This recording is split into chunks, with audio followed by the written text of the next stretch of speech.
Hey, what's up, YouTubers? What's going on, man? It's your boy, Rookie OTR Trucker.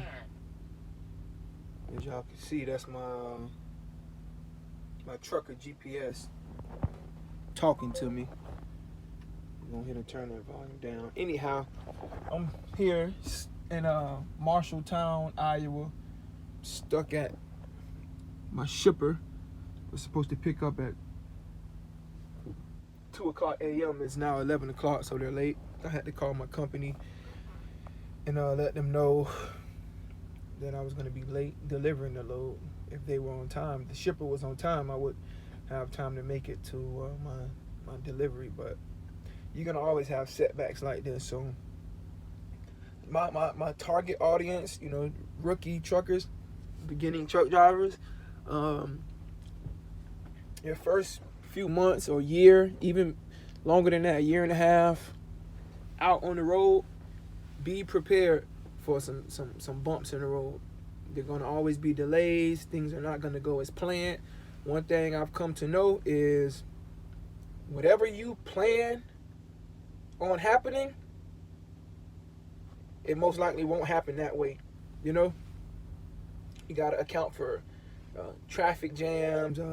There might be a lane closures, bad weather. They might close down the highway, or all of the above. You know what I'm saying?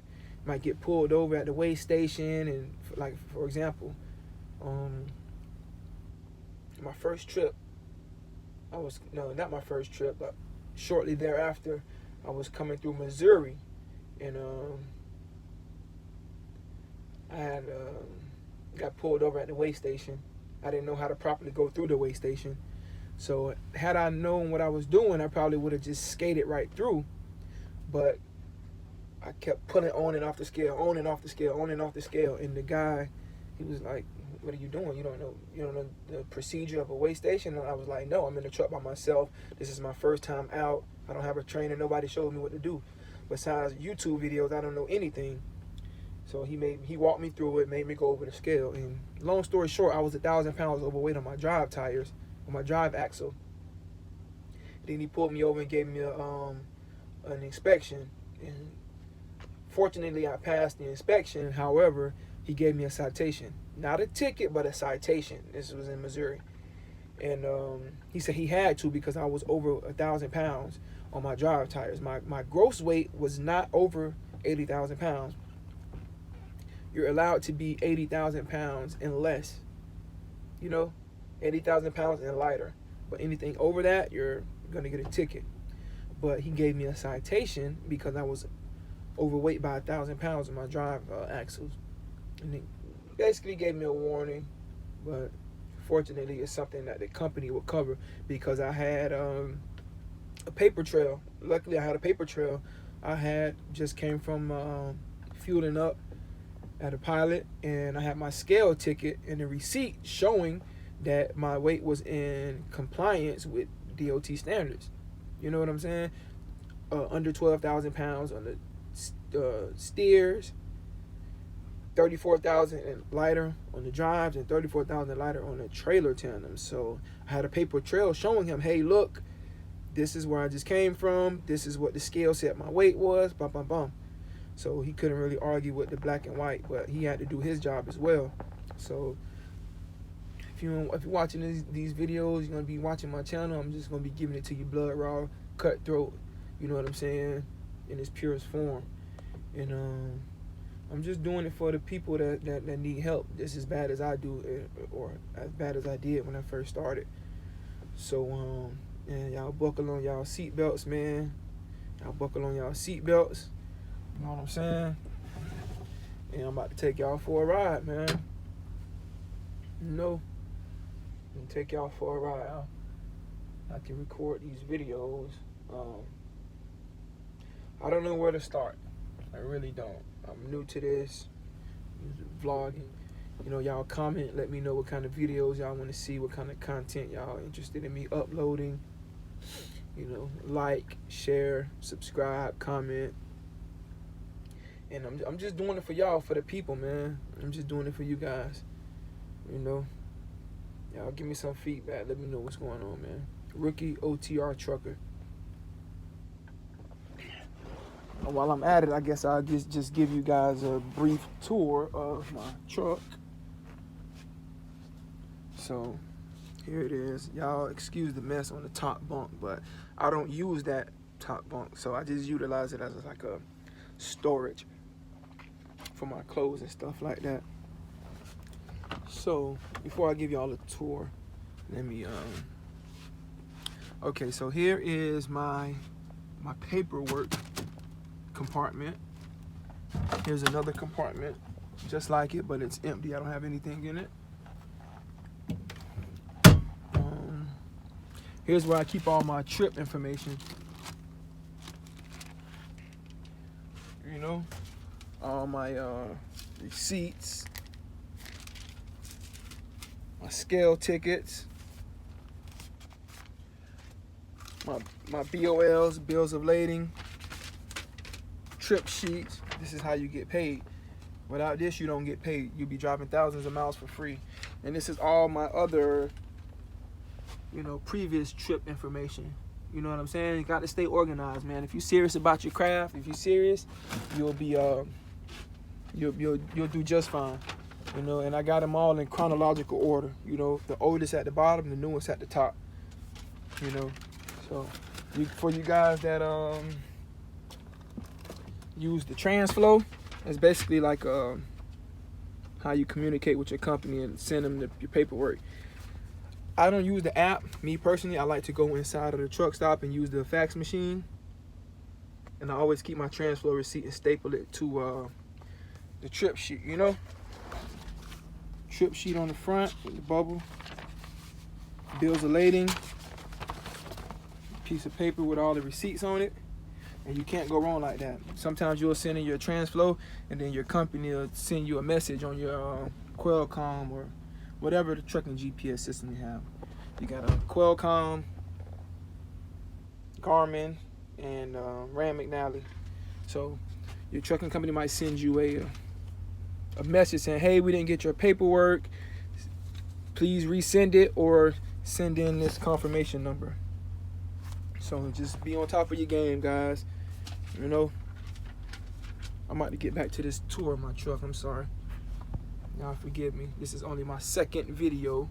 I don't have any professional tools yet, but y'all just work with me, guys. Y'all work with me. But let me just give y'all a brief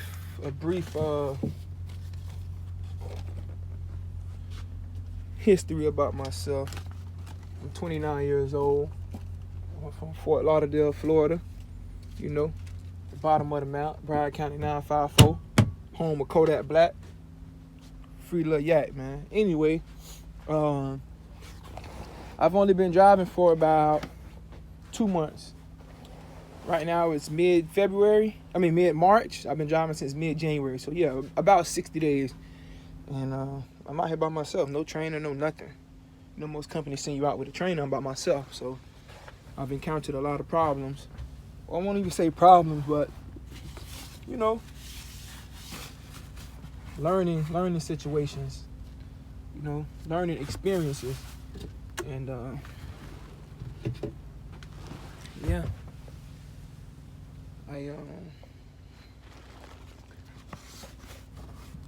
I've been on the road for 2 months, and the 8 months prior to that, I was back in my hometown serving time on probation because I had just got released from prison. I was sentenced to 5 years in FDOC, Florida Department of Corrections, state prison. I only served 4 years and 2 months, 85% of your time. You know, Florida got an 85% rule, so all in all, I did 100% of my time. Because the time that I got on gang time in prison, I did that on probation. So I've been out 10 months driving. I've been out 8 months, driving 2 months. That's 10 months. My sentence was 60 months. 60 minus 10 is 50. 4 years and 2 months is 4 years. 4 years is 48 months. And the 2 months, that makes 50. 50 months is what I served in prison. And the other 8 months is what I served, the other Yeah, the other 8 months is when I served on probation. Anyway, long story short, me just getting out, determined not to ever go back, is what led me to want to do trucking. You know, I thought about it while I was in prison. You know, I calculated the numbers. You know, they say, hey, truck drivers make 70, 80 grand a year, close to 100, nothing less than 50 to start out with. And I was like, you know what? For somebody with a criminal background, that's not so bad. You know what I'm saying? Doctors and teachers, and you know, they make that kind of money. But you need all kind of degrees and a clean slate to even be considered for those kinds of jobs. So nonetheless, that's what I started thinking about, and I just put one foot forward when I got out. I was determined to do it. I started studying for my test on my phone while I was still at work release. And the major, I was in work release in Miami, and the lieutenants and the major that was over the work release facility saw how focused and determined I was about me getting my CDL, so I can, you know, make a better life for myself when I get out. And they allowed me to go to the DMV. I used to ride the bike. The work release center I was at was in Doral, Florida. It's still Miami-Dade County, but I used to ride the bike like 8 miles to and 8 miles from the DMV. Is in the same plaza where the flea market is. I want to say that's Liberty City. And I started studying on my phone. You know what I'm saying? Studying for the general knowledge test. I aced it, knocked it out first quarter. Knocked that out, and the combination vehicles out the first time. I had to come back a second time and do the general knowledge test. I did the general knowledge and combination vehicles. I failed the air brakes the first time, then I came back like a week later and passed it. Anyway, man, this is just for the underdogs, man. My channel gonna be for the underdogs, man. People that had their back against the wall, you know, people that got the chip stacked against them. That's what I'm doing it for, man. Like I was saying about the lieutenant and the major, you're not supposed to have a driver license when you in state custody. Even though I was at work release, I was like 1 foot in, 1 foot out of the correction system. And when you locked up, you're not supposed to have no driver license. You know what I'm saying? But they bent the rules for me or whatever, and because they saw I was serious. And back to what I was saying about me just trying to make a better life for myself. I had got my permit while I was in there, and I had been communicating with CDL schools. I was like, hey, look, I get released in 3 months. You know, I'm interested in coming to the school. I already got my permit. I just need to take the driving test and, you know, the backing maneuvers and X, Y, Z. Got out in May. Had already signed up for the school. They just didn't have, they didn't start the new class until October. So, went to the school. No. I got out in May. The school started in August. So for 2 months, I was just working, you know, staying out of trouble. Then in August, I went to the school, graduated in October. Had to wait October, November, December, 3 months until the new year came around when I got off probation. And here I go. This is me. This is my journey. But without further ado, guys, this is my truck. This is a tour of my truck. All right. It's not as organized as I would like it to be, but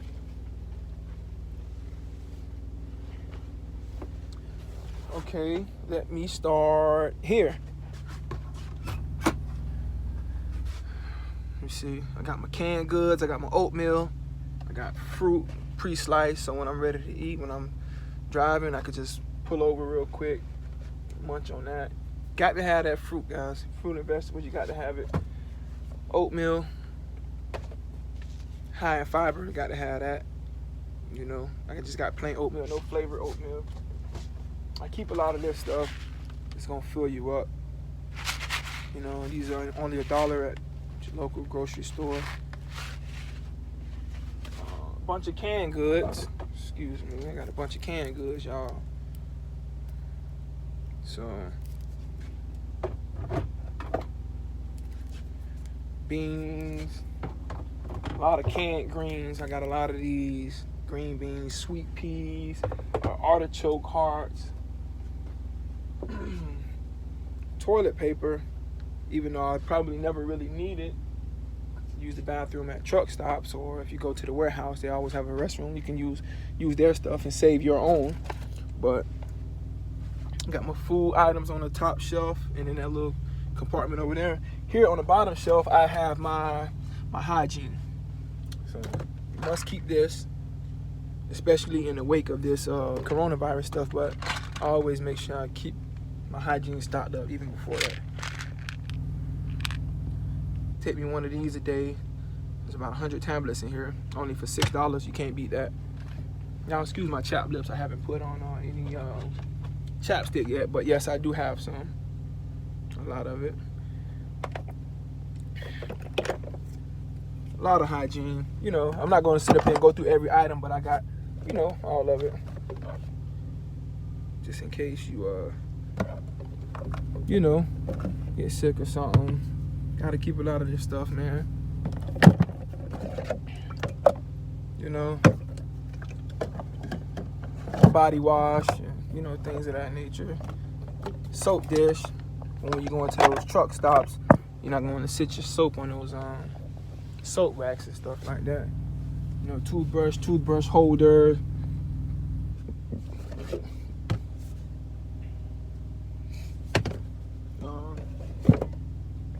Yeah, man, make sure you guys invest in y'all some canned goods and, you know, the things that'll fill you up, man, because it only took me a week to realize that spending money at those truck stops, you know, you make me a peanut butter jelly sandwich every day. I make a double layer peanut butter jelly sandwich with 3 slices of bread, and in between each layer, I slice up a banana and put a few slices in there, so it's filling, it's tasty. It'll keep you away from all those sweets. You know what I'm saying? If you ever got a sweet tooth and you craving something sweet, eat your peanut butter jelly sandwich, you know? That's whole wheat bread, by the way. I got myself a big bag of brown rice, so, you know, I paid $3 for this bag. This is a 5-pound bag. I only paid $3 for it. You know, I was spending $10 on 10 of these, and this is only 5 ounces. So yeah, you come out better just buying a big thing of white rice or brown rice or whichever you prefer. As y'all probably can tell, I'm very frugal. I'm not gonna say the word cheap, but frugal. I got a bag full of condiments right here. So every time I go in truck stops, you know, and I buy something, a hot dog, potato chips, a corn dog, a slice of pizza, or buy some coffee, I go to the condiment section and I stock up, man. You know, I make sure I ask. I don't want to make it seem like I'm stealing or whatever, but if you're spending your money with them, why can't you get what, you know? Just ketchup, mayo, I keep our creamer, salt, pepper, sugar, whatever. Make sure I get me a bunch of these plastic forks and spoons and stuff, but you know, just in case, you got to keep a backup plan. If you drink coffee, if you're a coffee drinker, you might want to invest in some coffee. Y'all see, I got the generic brand of everything. I don't play, you know what I'm saying? It serves the same purpose as the name brand, but just more cost effective, you know? And up here I got my microwave. I don't feel like pulling it down, but you know, I use that for pretty much everything. Down here I got this is my refrigerator. Got a freezer compartment right here. And down here is this little compartment. I keep myself some containers, some empty containers. That way, when I go into truck stops or warehouses, I can go in the bathroom and fill them up with tap water. So that way, you can never have enough water, just emergency purposes. I don't drink it personally, but I always, like, maybe twice out of the week, 3 days out of a 7-day week, I'll take myself a bird bath, because you won't always have time to take a shower. You know what I'm saying? Very seldom when you have time to, you know, stop at the truck stop and actually take a shower, especially when you want to. If you do, it'll be like, you know, inconveniencing you. You might won't make it to your load appointments on time. So with my microwave, what I do is I keep a bowl over here, and you know, I use that tap water. Put the water in the microwave for 3 minutes. You don't need it to be that long. And myself a wash rag. Put my body wash on the wash rag, and you know, it's not going to be the same as a actual full shower, but nonetheless, you know, getting that gunk up off you, that dirt, that sweat. You won't really be sweaty and dirty per se, like as if you were doing construction or landscaping, because most of the time you're in your driver's seat driving. That's not really hard work, right? You're gonna have the AC pipe, and if it's cold outside, you're not really gonna sweat very much, but nonetheless, you'll feel cleaner if you know, take a little bird bath. I don't know about y'all, but I'm from the projects, you feel me? I'm from the hood. So, and I done did some time in the county jail, prison, so I know what it's about. I know what survival is all about. You know what I'm saying? A little bird bath every now and then ain't killed nobody, bro. And if you a man, you know what I'm saying? You ain't got that many cracks and crevices to clean like women. You ain't got to be lifting up your breasts. You ain't got to, you know, just underarms, armpit, you know what I'm saying? Neck, you know, private areas or whatever. You might sweat in your back while you sleeping or whatever, but just, you know, touch up on those little things. You'll be good, man. What did I miss? I know I'm talking fast. I'm just rambling on, but just trying to get out a little brief. Oh, here's my my clothes. You know, my other drawer. Excuse me for making this video with my phone, guys. Like I said, I'm just starting this video thing, so y'all bear with me till I get myself some professional tools. Okay, over here. Got me some little snack food, some chips, you know what I'm saying? Generic brand, everything. So, you know, whatever. I don't really think the name brand matters. The stuff tastes just as good as the other stuff. Got myself some of this, you know what I'm saying? I got some appliances I'm gonna show y'all later, but every time I cook, I, you know what I'm saying, do my dishes. Bleach, you can't go wrong with that. You know, this is for my windshield. You know?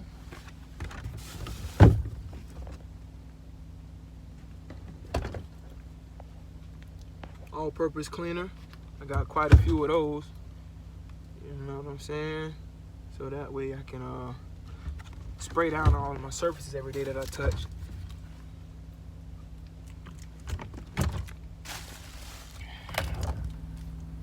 You buy stuff in I won't exactly say bulk, but yeah, if you buy stuff in bulk, it'll save you tons of money, man.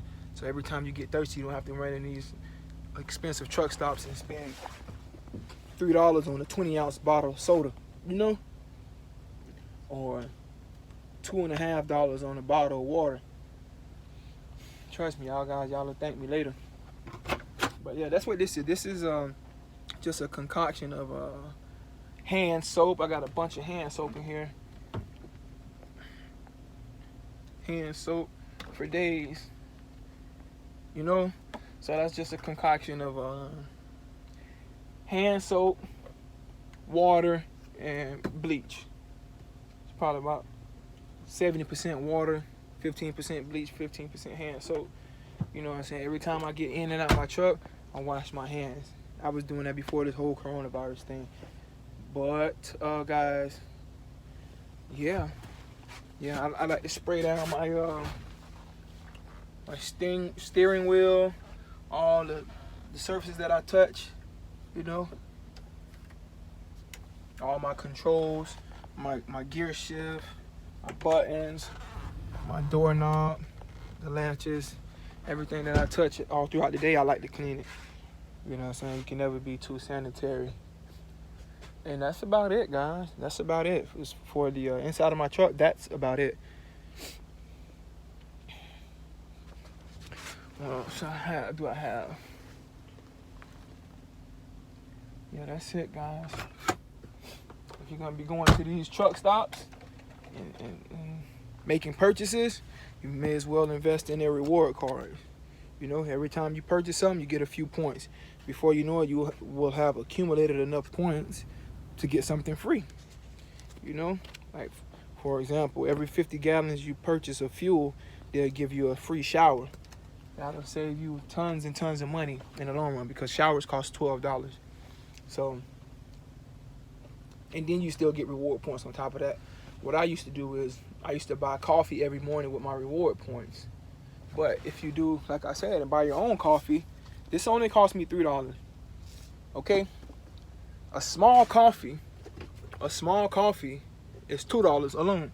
So if you spend $2 every day over the course of a month on coffee, because I have to have my coffee every morning, that's how I stay alert, especially when I'm night driving. So if you buy a $2 cup of coffee every day for a month, that's $60. That's your phone bill. That's probably a week's worth of your children's daycare. I don't know. It's just $60 that you could have saved, as opposed to spending $3 and, you know what I'm saying? Being smart, man. Y'all be patient with me, man, as I get better with these videos. I gotta, you know what I'm saying, search within myself for what kind of content I want to post, you guys. And thank you for watching, man. You know, thank you for watching, guys. I see y'all later. Rookie OTR Trucker, I'm out, man.